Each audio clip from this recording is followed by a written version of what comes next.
amém, falar sobre um assunto interessante que Jesus tocou. Interessante. Sobre transfusão de sangue. Ah, mas o senhor virou testemunho de Jeová que não pode fazer transfusão de sangue? Não, nada a ver. Olha aí, Armando. Glória a Deus. Não, é sobre sangue em geral na Bíblia. Sangue em geral na Bíblia. Vocês vão aprender hoje alguma coisa sobre o sangue. E por que do poder tremendo do sangue de Jesus? É mais do que a gente imagina. É mais. Amém? Que o Senhor se digne a dar a palavra agora. E vamos abrir então para começar em Hebreus, capítulo 9. Abra lá, queridos. Glória a Jesus. Hebreus 9. Vamos lá. Diz assim a palavra no verso 14. Olha que interessante, o poder do sangue. Quanto mais o sangue de Cristo, que pelo Espírito Eterno se ofereceu a si mesmo, imaculado a Deus, purificará a vossa consciência das obras mortas para servirdes ao Deus vivo. Quanto mais o sangue de Cristo. O sangue é um elemento extraordinário, desde o princípio da palavra. Aliás, uma das palavras que mais tem na Bíblia é sangue. Incrível isso. O sangue, ele tem assim, alguns aspectos figurativos da palavra. Sangue pode ser sangue literal, mas geralmente o sangue, ele tem 3 significados na Bíblia. 3 significados. Um deles, bom, para vocês terem uma ideia, ele até fala, né? Lá em Gênesis capítulo 4, abra lá. Olha só que interessante. Disse Deus, que fizeste? A voz do sangue, verso 10, a voz do sangue do teu irmão, Deus falando para Caim sobre Abel, a voz do sangue do teu irmão clama a mim desde a terra. A voz do sangue. Então o sangue aqui é a alma de Abel falava. Na verdade, aqui é como se fosse a morte do teu irmão, clama da terra pelo sangue. O sangue caiu na terra, o sangue de Abel. O sangue é morte também, na Bíblia. Interessante isso, não é? E sangue também é vida. Então, olha, por exemplo, Levíticos capítulo 17, abra lá, literalmente, olha que interessante. No verso 11, olha aqui, ó. Porque a alma da carne está no sangue. A alma, que é a vida da carne, está no sangue. Pelo que vos tenho dado sobre o altar, para fazer expiação pela vossa alma. Isso está no verso 11. Porquanto é o sangue que fará expiação pela alma, Levíticos 17, 11. Então, olha só, verso 14. Porquanto é a alma de toda a carne, o seu sangue é pela sua alma. Por isso tenho dito aos filhos de Israel, não comereis o sangue de nenhuma carne, porque a alma de toda a carne é o seu sangue. Tem outra tradução que fala, a vida de toda a carne é o seu sangue. Então, sangue é vida. Interessante. O sangue é o que leva a vida. Na verdade, sem sangue você não vive. O sangue circula da cabeça aos pés, sai do coração, vai para todo o corpo, distribui para as células todo o nutriente. 6 minutos sem sangue no cérebro, morte cerebral. Sério, hein? Você vê como é sério uma criança engasgada, tem 6 minutos para poder salvá-la. Senão ela vai ter sequelas. Tem gente que, por milagre, vive mais tempo, sem respiração. Mas é difícil. Sempre há uma sequela, uma isquemia. O que é isquemia? Falta de oxigenação cerebral. Ou de algum outro órgão. Por falta do quê? Da circulação sanguínea com oxigênio. Então o sangue ele leva oxigênio, traz o CO2, que é o gás carbônico, fruto da respiração celular. O sangue leva a hidratação, que toda a água vai pelo sangue, todos os alimentos vão pelo sangue, toda a constituição vai pelo sangue, os hormônios vão pelo sangue. Sangue é a vida. Ou é a morte, como nós vimos. Interessante. Então essas são algumas visões do sangue. Por exemplo, Gênesis 9, verso 4, olha que interessante. Aqui está mais literal a coisa. Gênesis 9, 4. Diz a palavra, a carne, porém, com sua vida, isto é, com o seu sangue, não comereis. Então, sangue é vida. A carne com sua vida, isto é, com o seu sangue, não comereis. Então, os judeus criam que se você comesse a carne com sangue, você estava comendo a alma, a vida. Então, por isso que os testemunhos de Jeová proíbem até transfusão de sangue. É o que eles fazem. Mas isso a gente sabe que foi abolida. Paulo fala, come tudo que tem no açougue e não pergunta nada, para nem estragar o churrasco. Está lá em 1 Coríntios capítulo 8. Se sangue fosse pecado, então, meu Deus, como é que nós faríamos com aquela picanha que você tem lá na fazenda? Eles aqui, os maiores produtores de gado, falando sério, não é brincadeira não. É o nosso irmãozinho querido, Jeová, lá do gado de corte no sul, no Mato Grosso do Sul. Tem as maiores fazendas lá, né? Seu gado hoje é premiado, né? Olha, eu falando sério, as melhores carnes do Brasil e do mundo é produzido pelo Jeová, porque Deus está na vida dele. E na vida da Delaine, da vida do seu Ítalo, da dona Alaide. Então, queridos, a carne, então, não pode ter sangue, isso no Velho Testamento, por causa da vida, porque a vida dá no sangue. Interessante isso. E assim vai, mas vamos chegar aonde eu quero. Sangue na vida, além de vida e além de morte, também é pecado. Então, sangue é pecado. Prova isso, pastor. Isaías, capítulo 1, abra lá. A gente vai provando na Bíblia que fala. Para chegar depois da pregação. Isso aqui é só o início. Então, em Isaías, capítulo 1, olha que interessante. No verso 11 em diante, diz assim: de que me serve a minha multidão de vossos sacrifícios, diz o Senhor? Já estou farto dos holocaustos de carneiros e gorduras de animais nédios, e não folgo com o sangue de bezerros, nem de cordeiros, nem de bodes. Quando vindes para comparecer diante de mim, perante mim, quem requereu isso de vossas mãos, que viesses pesar os meus átrios? Pisar os meus átrios? Não tragais mais ofertas de balde, o incenso para mim é abominação, e também as festas da lua nova, os sábados e a convocação das congregações. Não posso suportar iniquidade, nem mesmo o ajuntamento solene. Olha que Deus está falando no Velho Testamento, no caso de Jeová. As vossas festas da lua nova e as vossas solenidades as aborrece a minha alma, já me são pesadas, já estou cansado de as sofrer, pelo que quando estendeis as mãos, escondo de vós os olhos, sim, quando multiplicados as vossas orações, não as ouço, porque as vossas mãos estão cheias de sangue, mãos com sangue. O que é isso? Pecado. Então a pessoa levanta as mãos, cheia de pecado. Então a pessoa de manhã briga com o irmãozinho, briga com a esposa, briga com o amigo, briga com o chefe, rouba, fala mal, julga, se prostitui e à noite, glória a Deus, com as mãos cheias de sangue. É o que diz a Bíblia. Em Isaías 59 também, no mesmo livro de Isaías. Olha aqui. Olha que interessante. Eis que as mãos do Senhor, verso 1, não está encolhida, a mão do Senhor não está encolhida para que não possa salvar, nem o seu ouvido gravado para que não possa ouvir. Mas as vossas iniquidades fazem divisão entre vós e o vosso Deus, e os vossos pecados encobrem o seu rosto de vós, para que vos não ouça. Porque as vossas mãos estão contaminadas de sangue, e os vossos dedos de iniquidade. Então, sangue é pecado, sangue é iniquidade. As vestes salpicadas de sangue, salpicadas do pecado. Jesus assumiu o nosso pecado, sujou as suas vestes por nossa causa. Por nossa causa. Interessante, né, queridos? Então, tanto é que Judas, quando pecou, ele entregou Jesus e comprou um campo com o dinheiro da traição. Passou a chamar o que? O nome como é que é o nome do campo? Vocês lembram? Acéldama, que significa campo de sangue, por causa do pecado de Judas.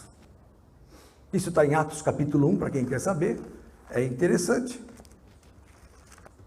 Estão aprendendo coisas novas? Você não sabia dessa, né? Você está tanto tempo na igreja, meu Deus. 5 anos de convertido, 4 já, né? Está vendo? Sempre tem alguma coisinha que a gente aprende. Aí. Olha aqui, ó.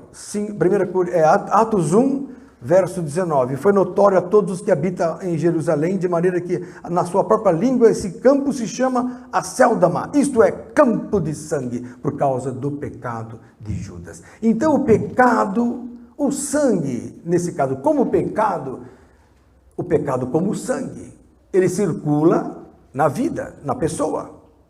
Então circula na cabeça, no tronco e nos membros. Interessante essa visão. Você tem o sangue circulando.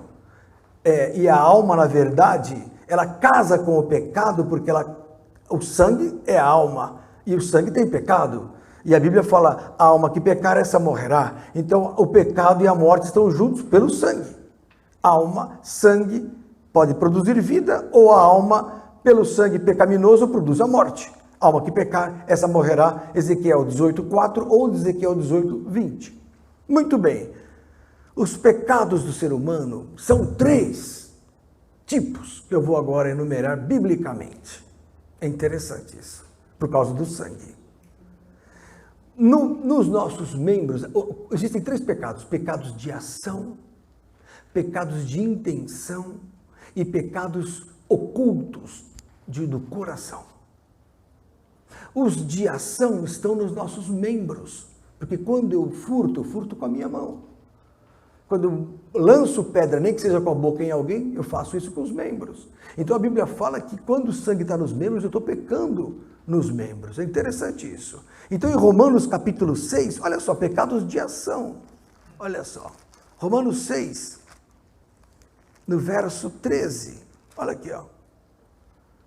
Nem tampouco apresentei os vossos membros ao pecado por instrumentos de iniquidade. Pecados nos membros, por quê?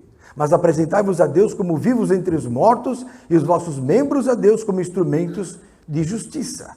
Então, os pecados cometidos por ação, que são furto, maldade, injustiça, idolatria, eu estou executando com as minhas mãos. Então, as minhas mãos se tornam cheias de sangue. Olha o verso 19. Falo como homem, pela fraqueza da vossa carne, pois que assim como apresentaste os vossos membros para servirem à imundícia e a maldade para a maldade, assim apresentei agora os vossos membros para servirem à justiça para a santificação. Então, pouco se prega hoje na igreja sobre santificação. E pouco se prega que o pecado é um problema dentro da igreja. Não, Jesus já resolveu esse problema, nós vamos ver já. Mas a Bíblia fala o seguinte, olha aqui, ó, verso 15. Pois que pecaremos porque não estamos debaixo da lei, mas debaixo da graça? De modo nenhum. Então a Bíblia insiste em que vencer o pecado é muito importante. E vocês vão ver por quê? Porque o pecado está no sangue. O homem herdou no sangue, na alma, o pecado. E a alma é o sangue, nós lemos isso. E o sangue circula nos membros. Quando eu falo que os pecados estão nos membros, é pecado de ação. Eu executo o pecado. E isso está no meu membro. Em Marcos 9:43, abra lá, eu separei esse texto também. Marcos 9:43. Olha, se a tua mão te escandalizar, corta. Por que a mão vai escandalizar? É o pecado de ação. Executou o pecado, melhor cortar a mão. Porque melhor é para ti entrares na vida aleijado do que tendo 2 mãos ires para o inferno. Por isso que o Alcorão dos árabes manda cortar a mão de quem rouba. Começa com o dedinho. O furto foi pequeno, é o dedinho. O cara fez grande assalto, é a mão. Aí ele vai pensar 2 vezes para não perder a outra. Tá certo. Quer dizer, na lei era assim. E Jesus fala isso por quê? É um pecado de ação. O sangue está circulando com pecado nos membros. Olha aqui, ó. Olha no verso 45. E se teu pé te escandalizar, corta-o. Interessante, o pé escandalizando. Olha aí, ó. Melhor é para ti entrares coxo na vida do que, tendo 2 pés, seres lançado no inferno, no fogo que nunca se apaga. Engraçado como Jesus foi o que mais falou sobre o inferno. Ele é o mais amoroso, mas o que mais fala sobre o inferno. Olha aqui, ó. Aqui, ó. E se teu olho te escandalizar, verso 47, Marcos 9:47, lança-o fora, arranca o olho. Porque melhor é para ti entrares no reino com um só olho, do que tendo 2, ser lançado no fogo do inferno. Então o fogo do inferno existe. As pessoas não creem no inferno. O Satanás hoje pega os filmes e brinca. Tem um filme chamado Lúcifer, que o bonitão lá é o diabo. Então as mulheres falam, se Lúcifer é assim, eu quero ir para o inferno, olha. Não vocês que são santas, mas aí fora está terrível. O diabo manda aí fora. Então, irmãos, é sério, é verdade. O mundo brinca com as trevas. Olha aqui, ó. E olha o que ele fala. Onde o bicho não morre, o que tem no inferno? O bicho não morre e o fogo nunca se apaga. Jesus falando. Mesmo que isso não seja um fogo literal, é um fogo de tormento. No inferno as pessoas vão ter consciência do bem perdido. Isso que é, porque o rico, quando foi para o inferno, lá na parábola do rico e Lázaro, ele ficou triste e deprimido e eternamente se lembrou, viu lá Abraão com o Lázaro. Então ele vai reconhecer as pessoas e vai ver que ele perdeu a bênção. Interessante, né? Então no inferno haverá consciência e outra, presença do diabo com os demônios e o sofrimento. Então não vale a pena. Pastor, não se prega isso faz tempo, esse negócio de inferno. Isso está fora de moda. Mas e daí? Não é que está demodê, o inferno existe. E vão para lá quem vai para o inferno? Apocalipse 21, abra lá. Olha quem vai para o inferno, abra lá. Nossa, o senhor prega isso ainda? Isso está por fora. Nós estamos vivendo tempos modernos de coaching, prosperidade total, avanço, sexo livre dentro da igreja, é o que prega-se hoje. Só que Jesus não quer isso, ó. Apocalipse 21, 8. Mas quanto aos tímidos, a pessoa é tímida, não prega o evangelho, olha só. Incrédulos, e aos abomináveis, e aos homicidas, e aos fornicadores, ao sexo fora do casamento, e aos feiticeiros, ó o macumbeiro aqui, ó. E aos idólatras, e a todos os mentirosos, a sua parte será no lago, que arde com fogo e enxofre, o que é a segunda morte. Então existe o inferno. E por que a gente prega que vocês têm que abrir o olho? Para não entrar nessa fria. Por incredulidade, por desobediência, por desleixo. Uma pessoa não passa num exame, apesar de ter feito o cursinho o ano todo, porque desleixou-se muitas vezes. Muitos não vão para o céu por desleixo. E a Bíblia fala, vigiai e orai, para não entrar em tentação, para não cair. É muito importante isso. Amém, queridos? Então vamos lá, vamos continuar. Então, o membro, ele é, o pecado de ação, ele está nos membros. Ele existe. Em Provérbios 1, olha só, olha a Bíblia linda essa palavra. Eu gosto dessa passagem. A partir do verso 10. Filho meu, se os pecadores com blandícias te querem tentar, noutra mensagem, noutra versão diz, seduzir-te. Olha aqui, ó, não o consintas.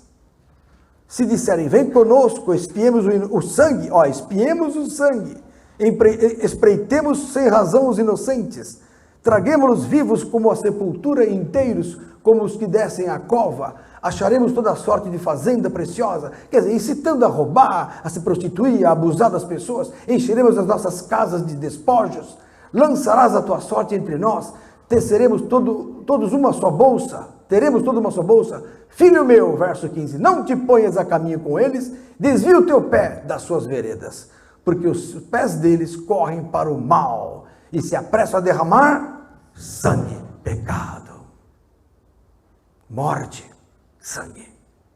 Então as pessoas estão aí na noitada, estão derramando sangue e não sabem, espiritualmente. Quantos não morrem nas baladas das noites? Todo dia, ó, morreu na boca da boate, morreu saindo de nossa, brigou no trânsito. É um perigo. Por quê? Porque as pessoas estão aí com o pecado à flor da pele, no sangue. Muito bem, outro tipo de sangue que circula no corpo, além das mãos, é o quê? Sangue no tórax. E qual é o principal órgão que tem no tórax? O coração. E qual é o pecado do coração? É o pecado que está lá dentro, que ninguém conhece. Esse aqui é uma inclinação. É uma inclinação. Isso está lá, por exemplo, em 1 Reis, capítulo 11, olha aqui, ó. Quando Salomão se desviou, eu achei que ninguém gosta desse assunto, porque quando a gente fala de Salomão, fala, não foi falar mal de Salomão, não estou falando mal. Acabou meu café? Meu Deus, esqueci de tomar meu café hoje. Jesus, estou vendo que está faltando alguma coisa para engrenar melhor. Meu café, a pessoa fala assim, esse pastor é viciado em café. Bom, antes café é de outras coisas, né? Então, olha só, 1 Reis, capítulo 11, fala assim, verso 4, porque sucedeu que no tempo da velhice de Salomão, o Salomão ficou um velho sem vergonha. Olha aqui, ó. As suas mulheres lhe perverteram o coração. Estava tão bem durante a vida de Salomão, era um santinho. Virou cabeça depois de velho. Olha aqui, ó. Na velhice de Salomão, suas mulheres lhe perverteram o coração para seguir outros deuses, e o seu coração não era perfeito para com o Senhor seu Deus. O coração é um problema. O coração é um problema. A Bíblia fala assim: quem conhecerá o coração? Enganoso é o coração do homem. Jeremias, capítulo 17, se não me engano, vamos ver, achar esse texto, é bom, me veio agora pelo Espírito. Jeremias 17, vamos achar o versículo. Aqui, verso 9, ó. Enganoso é o coração, mais do que todas as coisas, e perverso, quem o conhecerá? Olha só, então o coração é um problema. Então a pessoa está numa boa, mas ela fala, puxa vida, eu não estou curtindo a vida, né?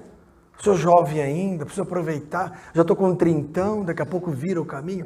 Hoje eu falei com uma paciente, a senhora está com 40, está começando a vida, ela falou, começando a vida, a queda.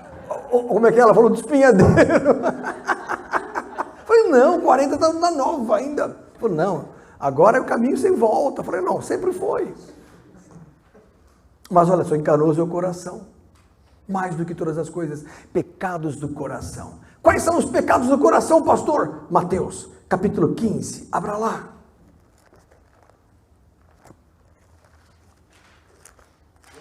Glória a Jesus, porque esse silêncio, meu Deus, se eu estivesse fazendo assim, ó, pum, pum, você estava rindo, ai que legal, festinha. Mas quando eu prego a palavra verdadeira, é complicado. Mateus 15, olha só que coisa linda. Aqui, verso 19. Porque do coração procedem os maus pensamentos. Então, primeiro vem do coração, olha aí, ó, depois vai para a cabeça. Do coração procedem os maus pensamentos. Olha que engraçado. E isso contamina o homem. Aliás, minto. Procede dos maus pensamentos, as mortes, adultérios, prostituição, furtos, falsos testemunhos, blasfêmias. Engraçado, a pessoa blasfema de dia, à noite está de joelho orando, é complicado. São essas coisas que contaminam o homem, verso 20. Mas comer sem lavar as mãos, isso não contamina o homem. Lógico, espiritualmente. Você pode pegar um verme, pode pegar uma bactéria, uma virose, mas isso para Deus não é problema. O problema é a contaminação espiritual, que é o que nos mata espiritualmente. São essas coisas que te tiram o poder. Eu já preguei uma vez aqui que o poder está em não poder. O poder está em não poder. Eu posso pecar se eu quiser, mas eu não quero. Por quê? Aí o poder vem. Poder de Deus. Que o diabo quer que você peque para ficar do lado dele. Né?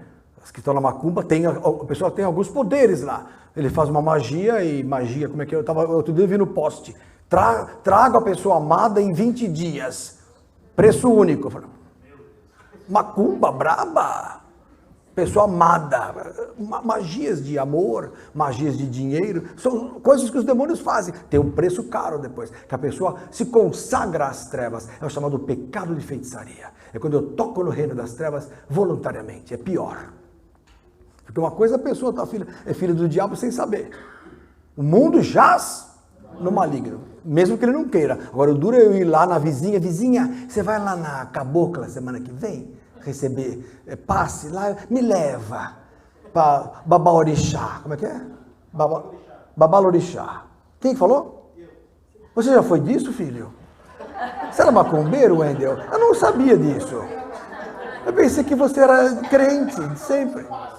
Você toma os passes, filho? Eu já fui expulso da Umbanda, fui expulso da Mesa Branca, me puseram para fora. Eu já contei para vocês aqui. Me puseram para fora de uma maneira desonrosa. O pai de santo falou assim, saia da mesa, rapaz. Eu era jovenzinho, fui expulso. Falei, meu Deus, ninguém me quer aqui. Na hora que eu saí, os demônios se manifestaram.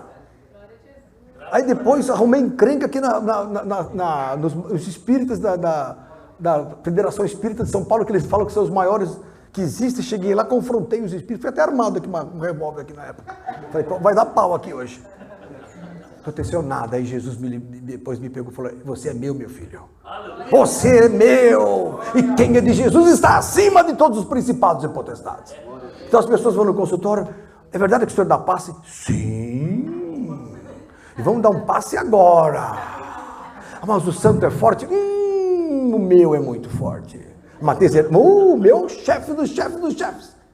Jesus é o cabeça de todo espírito, está lá em Colossenses capítulo 2, verso 11. Ele é o cabeça de todo principado e potestade, até dos malignos.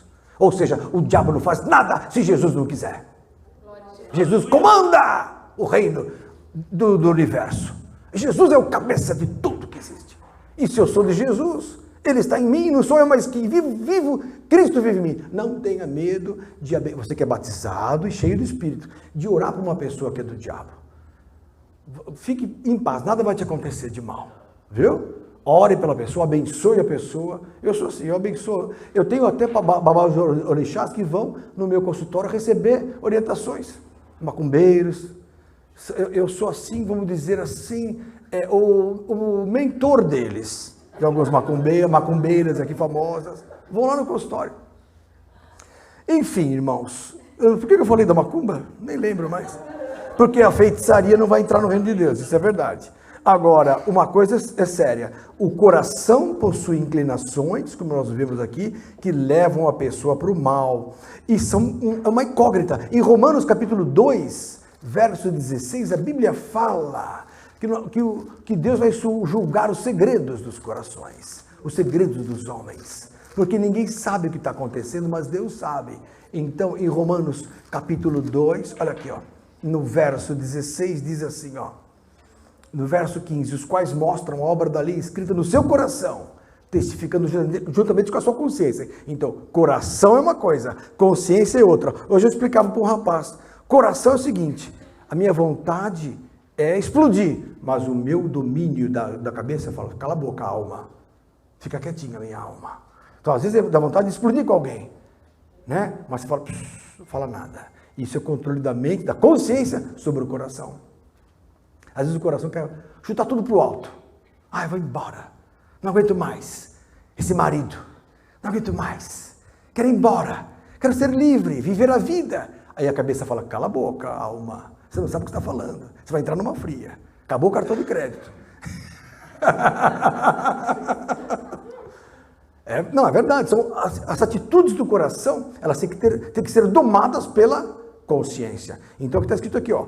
Então, o indivíduo, ele testifica junto com a consciência e os seus pensamentos, né? Quer acusando-os e quer defendendo-os. No dia em que Deus há de julgar, verso 16, os segredos dos homens, por Jesus Cristo, segundo o meu evangelho. Então, existem segredos do coração, que nunca foram, muitas vezes, exteriorizados. E Deus vai julgá-los, porque Ele sabe da tua força para vencer os segredos. Isso também está em 1 Coríntios 4, 5. Abra lá, Vinícius. Que beleza, um rapaz bonito desse, né? Jovem, podia estar agora por aí, né? Não, mas ele vem buscar Jesus. Que bênção de Deus. Está com que idade, Vinícius? 24, olha que bênção. Se converteu antes de mim. Eu me converti com 25 para 26 anos. Até nessa idade dele, eu estava no mundo das trevas, com Satanás e tudo que não presta. O que eu falei? Esqueci. 1 Coríntios 4, 5. Essa passagem é boa. Olha aqui, ó. Portanto, nada julgueis antes do tempo, até que o Senhor venha, o qual também trará à luz as coisas ocultas das trevas e manifestará os desígnios. Olha aí, ó, do coração, dos corações. E então cada um receberá de Deus o louvor. Então os nossos corações serão descortinados no futuro, naquele grande dia, está escrito aqui. Até que o Senhor venha, o qual trará à luz as coisas ocultas das trevas e manifestará os desígnios dos corações. Então o coração circula um sangue pecaminoso nele. Por isso que o coração é enganoso. Dele procede as saídas da vida, diz a Bíblia. Isso está em Provérbios, não sei se é esse. Provérbios capítulo 4. Isso! Provérbios 4, 23. Olha que lindo esse texto. Olha, você que me assiste e que venceu a novela, você é vitorioso. A essa hora você venceu tudo que não presta, as mentiras dos jornais, você está buscando a Deus em primeiro lugar. E vai para o céu. Que é aquele que busca em primeiro lugar o reino de Deus, todas as coisas são acrescentadas. Provérbios 4, 23. Sobre tudo que se deve guardar, guarda o teu coração, porque dele procedem as saídas da vida. Então, o coração do homem é pecaminoso, é enganoso, como nós vimos em Jeremias 17, 9. Né? Deles procedem tudo que não presta. Aí, se ele vence a consciência, acabou. Porque a consciência é o último bloqueio para o que não presta. É mesmo, pastor? Por isso que eu digo, membros, ação. Coração, inclinação. Intenção, pré-ação é a mente. Tiago 1, abra lá. Olha que lindo esse texto, confirmando isso. Tiago capítulo 1, verso, olha aqui, ó. Verso 14. Mas cada um é tentado quando atraído e engodado ou enganado pela sua própria concupiscência. Verso 14. Verso 15. Depois, havendo a concupiscência, que é o desejo concebido, dá à luz o pecado. E o pecado sendo consumado gera a morte. Então, olha só o passo. Primeiro vem a concupiscência no meu coração. É uma inclinação. Se essa inclinação der a luz na cabeça, eu vou falar, não tem problema fazer isso. Não tem problema eu experimentar uma maconha, né? Uma droga. Não tem problema eu ficar tomando uma no bar. Não tem problema eu cobiçar uma esposa do outro. Não tem problema. Isso começa, mas a cabeça fala, não posso. Então existe uma guerra. Quando o coração é convencido pela mente, ou convence a mente, ele aceita, ele dá luz ao pecado. Está escrito aqui. Eu dou a luz ao pecado porque só de pensar já pequei. Mas se consumar o fato, gera morte. Perceberam a diferença? Uma coisa eu tenho no coração. Aí eu venço com as minhas forças mentais. Acabou o problema. Os que são de Cristo crucificaram o quê? A carne, com as paixões e concupiscências, Gálatas 5:24. O que é crucificar a carne? É quando a carne vem te dar um bote, você fala, puxa, eu estou com uma proposta de emprego, aí vou ganhar muito dinheiro, mas vou ter que enganar as pessoas. Concupiscência. Aí você começa, não, mas espera aí, todo mundo ganha. Os ministros, o Lula roubou tanto, por que eu não posso? Então começa a vir o quê? Os conflitos mentais para desajustar o teu equilíbrio. A tua resistência mental, que a tua resistência é para a justiça. Você tem a mente de Cristo, mas o coração quer te enganar para você ganhar o dinheiro, para você ter isso, para você ter aquilo, para você curtir a vida. Você entendeu? Se então o pecado nasce na minha cabeça, só falta eu executar. Se eu vencer antes de executar, eu estou livre. Se eu não vencer, gera morte. Mateus 5, está bem claro. Olha que engraçado, olha que interessante isso aqui. Verso 27. Ouviste o que foi dito aos antigos, não cometerás adultério. Verso 28. Eu, porém, vos digo que qualquer que atentar numa mulher para a cobiçar, já em seu coração cometeu adultério com ela. Então ele fica olhando e ruminando na mente. Ele já está pecando, mas não gerou a morte. Se ele executar o plano, aí é um pecado sério. Perceberam? Há pecado que não é para a morte. O pessoal olha, fala, pastor, me corrija, mas eu não estou conseguindo vencer a pornografia. Que maravilha, ele está orando para eu tirar dele a pornografia. Pornografia é um vício. Pornografia é um mal, é uma contaminação da alma. O indivíduo vive uma situação virtual maligna. E aquilo vai ruminando o mau pensamento, ele fica gerando, ele não consegue vencer. Aí ele tem que pedir oração. Na hora que ele pede oração, ele se rende a uma ajuda. A Bíblia fala que oraremos uns pelos outros e alcançamos misericórdia.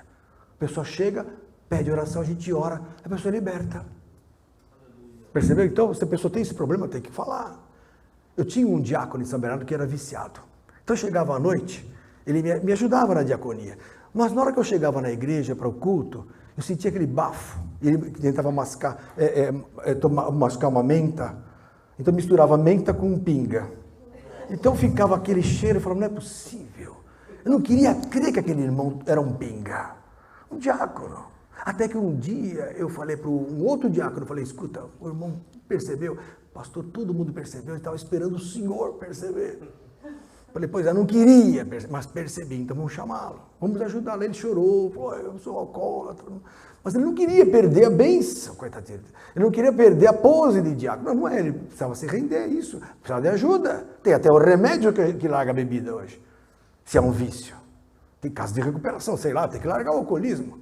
Ele era alcoólatra, ele ia para a igreja com bafo de pinga, mas ele chupava a balinha e ficava exalando aquilo. Eu falei, não é possível.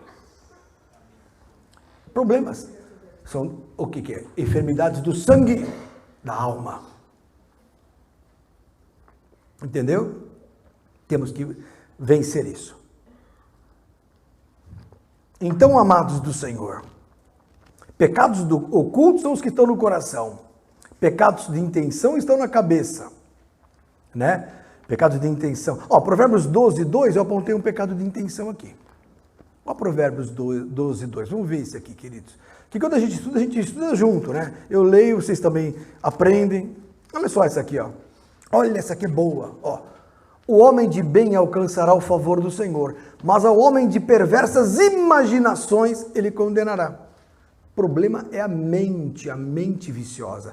Tem que vencer. Pecado do coração, pecado da mente e o pecado de ação. Os três têm que ser vencidos. O Davi clamava, Salmo 139. Cadê o Sérgio? Foram arrebatados? Que santidade, amém. Salmo 139, no verso 23. Olha que lindo esse texto, Armando. Sonda-me, ó Deus, e conhece o meu coração. E prova-me e conhece os meus pensamentos. Coração, pensamento. E vê se em mim algum caminho mau existe, se há em mim algum caminho mau, e guia-me pelo caminho eterno. Que linda palavra de Deus. Todo dia nós temos que dobrar os joelhos, Senhor, sonda-me e me conhece, porque Deus sabe do nosso coração, porque o nosso coração nos engana. O nosso coração nos engana. Existem pecados ocultos que nós pensamos que não temos. Tem pessoas que são arrogantes e acham que não é. Tem pessoas que são orgulhosas e acham que não é. Tem pessoas que são muquiranas, sabe como é que é o nome? Muquirana, pão duras, e acha que não é. São pecados ocultos. As outras pessoas percebem, ela acha que não. E tem que vencer isso. Senhor, expurga-me os pecados, sonda-me e conhece, e me coloca no caminho eterno, na vida eterna. Olha que santidade máxima. Ele poderia ter ido para casa, não vou lá, mas que o Espírito falou, você vai em nome de Jesus. Aí está aí, que bênção. Glória a Deus. Então, amados, agora sim nós vamos chegar onde eu quero. Porque até agora foi só a definição dos três tipos de pecado. Agora eu vou dizer uma coisa para vocês. Jesus, quando foi morrer, ele suou sangue por todos os poros. Quando ele estava no Getsemane. Quando ele foi para o tormento pré-crucifixão, ele passou a noite sendo atormentado pelos romanos. Puseram o que na cabeça dele? Uma coroa de espinhos que furou.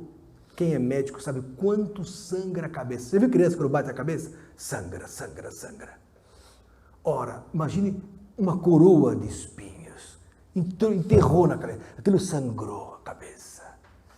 Todo o sangue saiu da cabeça. Aí martelaram o punho, as mãos e os pés. Então os membros sangraram na cruz. E, se não bastasse no tronco, furaram o lado. Saiu sangue e água. Por que Jesus foi então machucado? Sangrou na cabeça, sangrou nos membros, sangrou no coração. Para eliminar o sangue do pecado. Porque naquele sangue, todos os nossos pecados estavam nele. Ele, quando encarnou, ele recebeu o nosso sangue. Romanos, capítulo 5, abra lá, olha essa aqui. Glória a Jesus. Verso 3, Romanos 8, não é 5, Romanos 8, 3, olha que lindo. Porquanto que era impossível a lei, visto como estava enferma pela carne, Deus enviando o seu Filho em semelhança da carne do pecado, pelo pecado, condenou o pecado na carne. Então Jesus teve a carne de Jesus, o sangue que circulou nele, é o mesmo sangue nosso. Sangue pecaminoso, sangue de intenções, sangue inclinado ao mal, mas ele não pecou. Ele não pecou. Isaías capítulo 53, abra lá. Olha que coisa linda esse texto, irmãos, sobre Jesus. Olha aqui, ó. Isaías capítulo 3, 53, verso 2.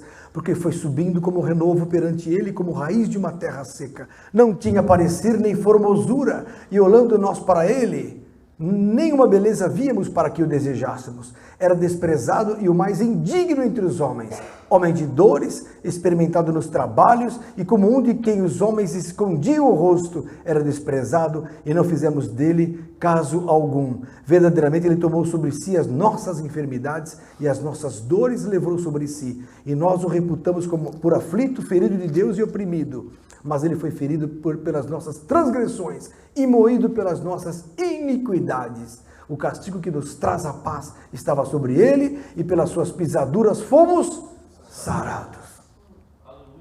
Então, Jesus viveu o sangue do pecado, mas não pecou. O sangue que estava nele era para ele pecar. Quando brigavam com ele, ele devia responder. Quando as mulheres atormentavam ele, ele deveria até ter alguma inclinação de resposta, mas não. Ele venceu em santidade tudo. A Bíblia fala que na sua boca não se achou engano. Quando o injuriavam, ele não injuriava, mas obedecia àquele que julga justamente. Jesus amorteceu todos os ataques. Jesus não pecou, mas tinha um sangue pecaminoso. Então o que tinha que acontecer? Ele tinha que sangrar. Ele tinha que sangrar para fazer ir embora todo o sangue do pecado, da cabeça, da intenção, do coração e da ação. E Jesus sangrou para que esse sangue fosse para sempre escoado, para nunca mais para que nós pudéssemos sermos perdoados e para nós podermos receber salvação.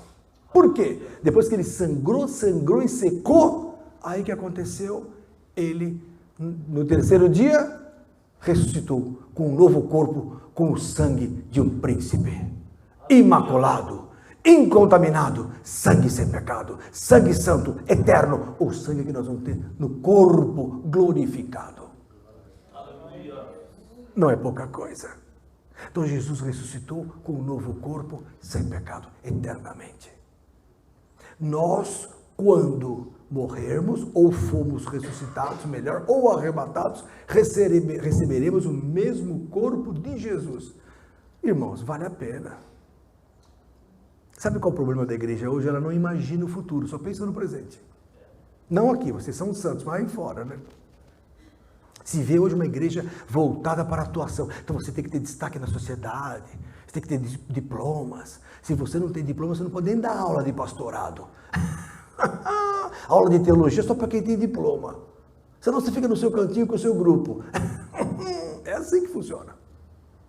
A pessoa hoje que precisa ter, eu tenho posses, eu tenho conhecimento, eu tenho, eu quero, eu curto. Não, Jesus está preocupado com a vida futura. Né? É lá. Eu preciso focar no futuro. Não ameis o mundo, nem o que no mundo há. Eu tenho que amar a Deus, a palavra do Senhor, que permanece para sempre. O que vem, Ele me dá e glória a Deus. Agora uma coisa é fato. Quando eu sento na ceia, eu participo do sangue eterno, da nova aliança, que foi derramado. Quando Jesus derramou, Ele fechou a velha aliança e o novo sangue foi colocado. É o sangue da nova e eterna aliança que faz com que nós sejamos eternos. Fala, Vinícius. Não, eu ia complementar o que o senhor falou. Os fariseus falou isso de Jesus, não foi? Pode um homem pregar assim, sendo que não estudou? Os fariseus falou para Jesus. Os fariseus falavam para Jesus isso. Ele não tem nem faculdade. Não, e nem Pedro, ninguém tinha faculdade ali, ninguém era fariseu, ninguém era formado. Quem era formado era Paulo. Paulo, sim, que era Saulo. Saulo foi criado aos pés de Gamaliel, o maior sábio da época judaica. né? Ele era um homem super sábio, então ele tinha formação da lei, era fariseu, fazia parte do sinédrio. Então, Paulo era da alta sociedade judaica, tanto é que ele tinha total liberdade para prender a turma, para condenar as seitas, as heresias da época, entre elas o cristianismo. Quando ele foi atrás, Jesus falou: escuta, amigão, por que me persegues? Ele falou: mas quem és? Eu não estou perseguindo o Senhor. Eu sou a Jesus de Nazaré. A quem tu persegues? Quem persegue um pequenininho desse, persegue a mim. Quem faz mal para vocês, faz mal para Jesus. Perceberam? Quem fala mal de vocês está falando mal de Jesus. Porque nós somos do mesmo sangue. Espiritualmente nós temos o mesmo sangue. Espiritualmente, o sangue de Jesus nos lava, nos purifica, nos justifica, nos dá vitória contra o diabo. Eu vou pregar qualquer dia que as propriedades do sangue são 7 fortes. Entre elas essa que eu falei: perdão, justificativa, lavagem dos pecados, vida eterna. Aquele que come minha carne e bebe meu sangue tem a vida eterna e não entrará em condenação, mas passou da morte para a vida. Sangue, que sangue? Ceia do Senhor. Não é pouca coisa. É muito forte. Quando você fala assim para um demônio: o sangue de Jesus tem poder. E com essa vivência de conhecimento, você vence qualquer demônio. Os demônios não querem que você se lembre disso. Os demônios não querem ouvir falar no sangue. Uma vez eu fui expulsar um demônio, pus a mão no rosto da moça, o demônio falou assim: gosto de sangue, não aguentava, o sangue de Jesus está na nossa vida. Então, quando você fala o sangue de Jesus tem poder, aquilo lá manifesta o poder de Deus. Não é pouca coisa. Não, tá bom, obrigado, lindo. Obrigado. Vocês entenderam, amados? Então, quando por que Jesus foi todo machucado, todo da cabeça aos pés? Porque o sangue tinha que ir embora, o sangue velho, o sangue da velha aliança, contaminado, o sangue da maldição tinha que sair. E Jesus sangrou. Eu creio que Jesus pingou até ficar pálido. Foi um choque hemorrágico gravíssimo, de tanto que ele socorreu.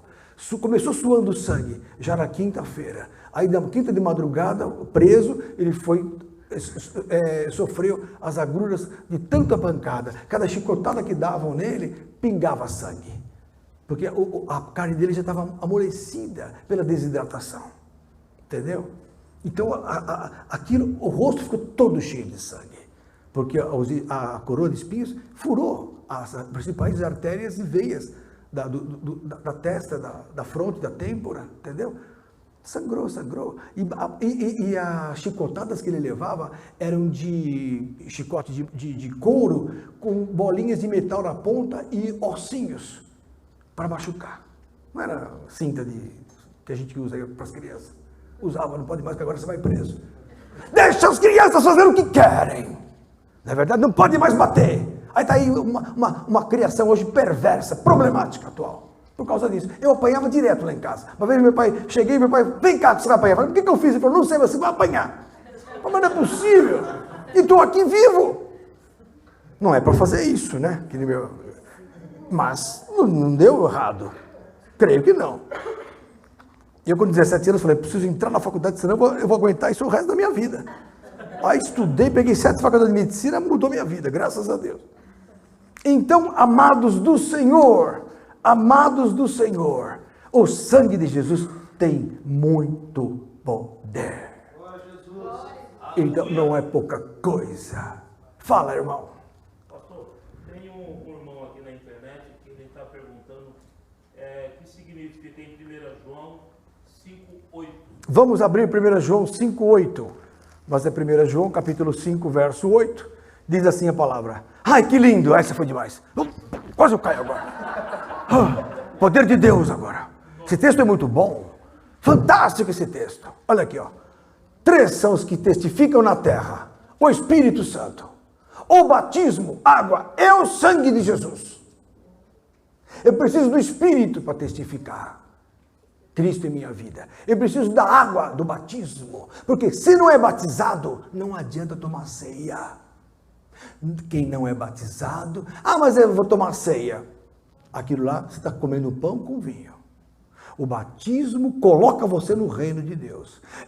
É um ato de fé que faz com que eu entre pelo um portal no mundo espiritual. Falei essa semana passada sobre isso. Então, quando você se batiza, devia se chamar porta d'água. Aquele momento, você mergulha o teu corpo, mas o teu espírito entra no mundo sobrenatural chamado segundo céu. Onde estão os anjos, os demônios, e você, mesmo não vendo, tem influência sobrenatural. Então, a partir do batismo, você ora, os demônios falam, opa, agora eu não posso fazer mais nada. Agora ele é um ser espiritual. Embora ele esteja na carne aqui no mundo, lá no céu, no nosso céu lá, ele já tem poder. Ele já tem a posição celestial, chamado lugar celestial. Então eu preciso do batismo. E o sangue? Porque quando eu tomo sangue, eu testifico. Eu sou testificado. Então, sem sangue, eu não entro no céu. Senhor, Jesus falou, aquele que não beber da minha carne e não beber do meu sangue, não entra no reino. Quem crê e for batizado será salvo. Quem não crê e não for batizado, não será salvo. Então, e o Espírito Santo é tudo, porque o Espírito convence do pecado, da justiça e do juízo. O Espírito me conduz, o Espírito me ensina, o Espírito me inspira, o Espírito me dá dons, o Espírito me dá frutos, o Espírito forma em mim o novo homem. Espírito, água e sangue. Gostou da resposta? Pelo Espírito. O Espírito falou que agora você vai responder, me deu um empurrãozinho, o Espírito Santo. Aleluia. Mais alguma pergunta? Vamos lá, adoro perguntas. Você está lendo aí? Não, você está preocupado, não estava vendo. É uma santidade máxima esse menino. Eu não sei que seria de nós ser os japoneses. Amém, irmãos. Amém, queridos. Mais alguma pergunta? Vamos lá. O sangue de Jesus nos comprou, né, irmãos? Sabiam disso, né? Ó, 1 Coríntios capítulo 6. Olha aqui, ó. Olha aqui, ó. Preço de sangue. Olha aqui, ó. Verso 19, ou não sabeis que o nosso corpo é o templo do Espírito Santo que habita em vós, proveniente de Deus, e que não sois de vós mesmos, 1 Coríntios 6, 19, porque fostes comprados por bom preço. Que preço? Sangue. O sangue nos comprou. Glorificai, pois, a Deus no vosso corpo e no vosso espírito, os quais pertencem a Deus, porque Jesus comprou-nos pelo seu sangue. E quem não é de Jesus? E não dá bola para nada. Ele vive a vida biológica. Ele está à mercê das forças mundanas. Então, se ele pega um avião, o avião cai e vai cair. Se ele está na rua, vai vir um ladrão, vai assaltar. Se ele está no lugar, tudo bem, pode. Ele depende da bolsa, ele depende do dólar, ele depende do governo, ele depende da sorte, ele depende. Agora, quem é de Jesus? Não. Quem é de Jesus não depende do dólar, não depende do governo. Quem é de Jesus não depende do tempo, não depende do patrão, depende de Jesus. Porque não somos mais deste mundo. E ele falou, né? Eu dei-lhes a glória que o Pai me deu. Então, a glória foi dada para a igreja, para quem é de Jesus. E pela boca você pode alterar o curso da vida. A menininha poderia ter morrido. Nós oramos, mudou o curso. Ah, mas tem gente que morre. Mas peraí, ninguém vai ficar para semente. Paulo fala em Filipenses, capítulo 1, que melhor é ir com Jesus. Nós somos egoístas, queremos segurar pessoas. Não. Morreu, glória a Deus. Não quero que choreis pelos que já dormem, 1 Tessalonicenses capítulo 4, verso 13. Porque se cremos que Jesus morreu e ressuscitou, os que em Jesus dormem, Deus os tornará a trazer com ele. Jesus vai trazer. Então acabou. Morreu, glória a Deus. Está vivo, glória a Deus. Não é verdade? Quem levantou a mão? Isso, Vanderleia. Fala. Saudade das suas perguntas. Fala.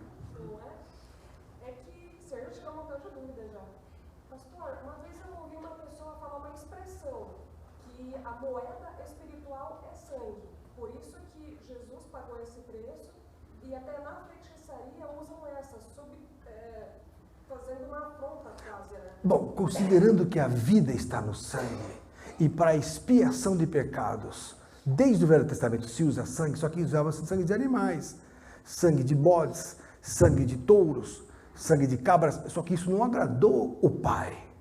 O que agradou o Pai é o que? O Filho. Derramar um sangue incontaminado.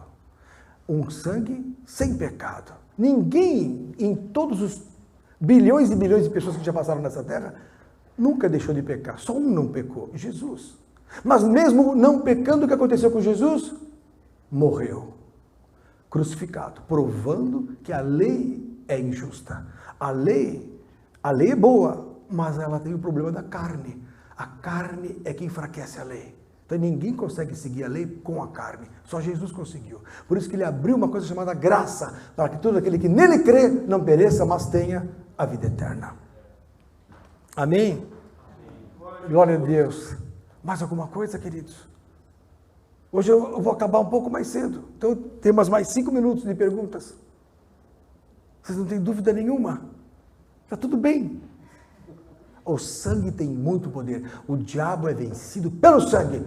Apocalipse 12, 11. Abra lá.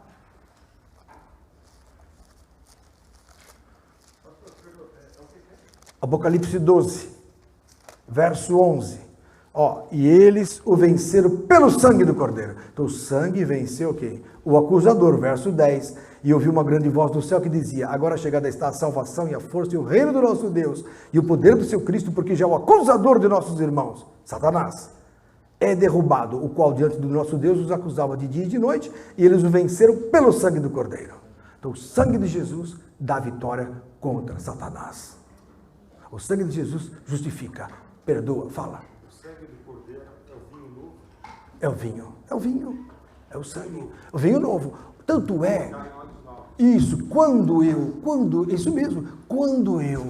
me assento na ceia, Giovana, quando nós nos assentamos na ceia, nós renovamos a lavagem. A ceia tem que ser constante, porque a Bíblia fala, toda vez que vos ajuntais, né, coma desse pão e beba desse cálice, para quê? Para celebrar a morte e ressurreição de Cristo, é o sangue novo, o vinho novo, que corre por nossas veias. Quando eu tomo o vinho da ceia, ele cai no meu sangue e purifica de todo o pecado.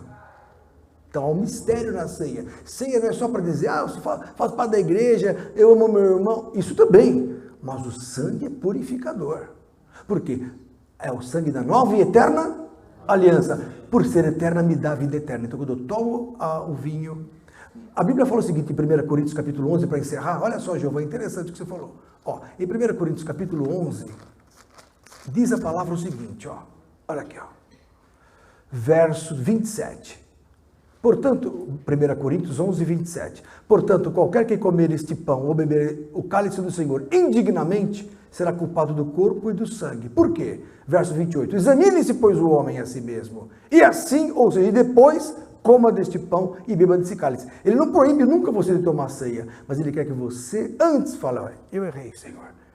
Errei, meu sangue cometeu injúria, blasfêmia, maus pensamentos, desobedeci minha mãe, ofendi um irmão. Jesus, eu estou me analisando para que eu possa tomar a ceia dignamente, entenderam? Tanto é que na igreja católica você tem que confessar para o padre. Então você vai lá naquele negocinho, aquela casinha dentro da igreja, e confessa com o padre. Né? Confessou, ele te dá a receita, 3 Pai Nosso, 4 Ave Maria, e você fica liberto para tomar a ceia, a comunhão. Só que não precisa isso. A Bíblia fala, examine-se o homem a si mesmo, e então coma desse pão e beba desse cálice. Então eu não preciso confessar para o padre, eu preciso confessar para aquele que conhece todas as coisas. Aleluia. Que é o meu Pai Celestial, olha aqui, porque o que come e bebe indignamente, come e bebe para a sua própria condenação. Se eu não faço isso, se eu faço da ceia uma coisa qualquer, eu estou comendo indignamente, isso traz maldição para mim, porque é o corpo e o sangue de Cristo. E Paulo fala que quer comer pão e vinho, vai nas suas casas, aqui é ceia do Senhor. Paulo deixa claro isso aí, né? Olha aqui, verso 22, não tendes porventura casas para comer e para beber? Ou desprezais a igreja de Deus e envergonhais os que nada têm? Que vos direi? Louvar-vos-ei? Nisso não vos louvo. Daí ele começa a falar sobre a ceia do Senhor, no verso 23 em diante. Amém, queridos? Fala, irmã. Você falou dessa questão da ceia, os que tomam indignamente, então, a gente não tem uma consciência dessa análise. Isso. Eles que muitos que dormem, né, que tem uma consequência de, não sei se é isso. Dormir espiritualmente, a pessoa fica desconectada do Pai, de Deus. Por isso que a Bíblia fala, desperta tu que dormes, levanta-te dentre os mortos e Cristo te esclarecerá. Dormir espiritualmente é a pessoa perder a posição celestial dela. Então a pessoa está na igreja, está em oração, está em palavra, está na atividade, ela tem noção do mundo espiritual. Você chega num lugar, você fala, o ambiente está pesado. A senhora fala, Senhor, guarda, Senhor, faz isso, Senhor, esteja comigo. Senhor, tá. Tem uma hora que a pessoa que está fria, ela desliga disso. Então ela toma ceia por tomar, entendeu? Vai na igreja por ir, ela está dormindo. Ela não despertou espiritualmente. Pedro estava na luz, falou assim, Jesus, o Senhor é o Filho de Deus vivo. E Jesus falou, maravilha, Pedro, não foi você que revelou, foi o Espírito Santo em você. Mas importa que o Filho do Homem seja entregue nas mãos dos homens. Aí Pedro falou, não, já ninguém vai encostar no Senhor. Para trás de mim, Satanás. De um momento para o outro, Pedro perdeu a consciência. Aí Pedro falou, jamais ninguém vai te encostar a mão. Passou 2 horas, 3 horas, Pedro estava lá no alpendre, lá na frente, onde Jesus estava sendo julgado lá dentro.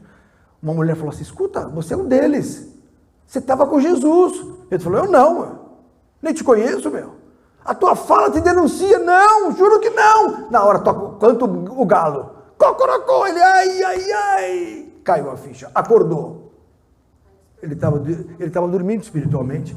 O canto do galo é o despertar da consciência do espírito. Às vezes você está numa situação, vê uma conversa que não deve, vê uma situação maligna na sua vida. Você começa a entrar naquela conversa, naquela situação, de repente você fala, está errado isso. O galo canta na tua cabeça. Bom sinal. Você desperta e levanta espiritualmente. Aquele que cuida de estar de pé, olha que não caia. Dormir não significa que vai morrer fisicamente, mas dormir espiritualmente. Entendeu? O pastor pregou sobre, pastor, o canto do galo. Já preguei o canto do galo, faz tempo, né? Uns 2 anos? Faz bastante tempo. Uns 3 anos, amém. Quem quiser na internet, procura o canto do galo, vocês vão achar essa pregação. Pastor, o William está perguntando, o que quer dizer então, 1 João 5,8? Já expliquei, viu? Amém, irmãos? Que o Senhor abençoe poderosamente em nome de Jesus. Hoje é aniversário da minha esposa. Se eu chegar tarde, vai ficar mal. E a Bíblia fala que aquele que não cuida bem dos seus não pode cuidar da igreja de Deus. Amém? Que Deus abençoe os irmãos. Palmas para Jesus. Amém.